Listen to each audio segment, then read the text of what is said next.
Naam, nite Madema au Dr. Maganga ndugu zangu. Leo nahitaji nikupe faida ya hii dawa au nikufundishe hii dawa ili uweze kuondoa chale mbaya za kichawi katika mwili wako.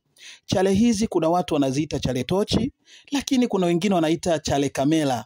Kwa sababu ukiwa na hii chale, aliyekuchanjia ni mbaya wako. Aliyekuchanja chale hii maana yake anataka kujua kila kitu unachokifanya. Umekuwa ni mtu wa kuhangaika, kila mipango unayoipanga kimaisha, ukipata pesa zinaharibika, zinapotea tu ghafla, yani ukipata kazi zinaharibika, ukiomba kazi pengine upati kazi, yani mambo yako yamekuwa ya kuharibika tu. Biashara zako haziendi vizuri. Unahitaji kutengeneza mambo yako yaweze kukaa vizuri na chale hii iweze kuondoka. Sawa? Na kufundisha hii dawa inaitwa Mbitahamwe. Itakwenda kukuondolea hizo chale za kichawi. Na chale hizi zinaweza kuwa ni chale za ukoo wako, yani kuna mtu kwenye ukoo wako ndo anakufanyia mabaya haya ili usiendelee, chuki tu.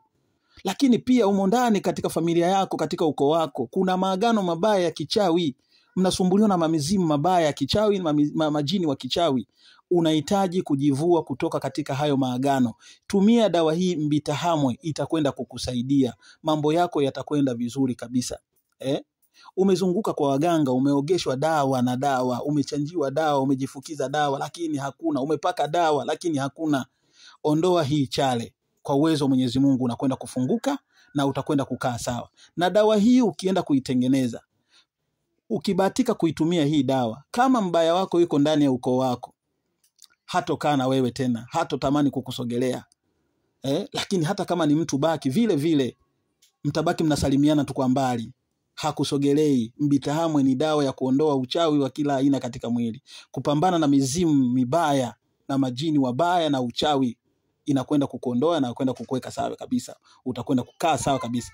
Hii dawa unachotakiwa kukifanya, hiyo ni mizizi yake ya Mbitahamwe. Unaichimba mizizi ile, ukipata ya unga basi wewe unaioga hiyo dawa usiku.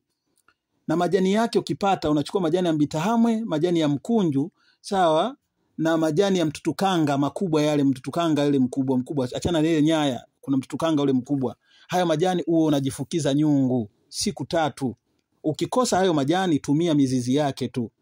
Kwa uwezo wa Mwenyezi Mungu. Uko nchi za nje, uko mikoani, unaitaka hii dawa na hujui pa kuipata, wasiliana na mimi, nitakwenda kukusaidia. Utakwenda kuvunja maagano, utakwenda kuondoa chale mbaya za kichawi, na utakwenda kusimama vyema katika biashara yako na mambo yako yatakwenda vizuri kabisa. Kwenye mahusiano yako, kwenye ndoa yako, amani ya ndoa yako ilikuwa hakuna kabisa, kwa sababu umepitia mengi madhonge, mauchawi yamekukumba. Biashara zako, kazi zako, makazini hukai na kazi,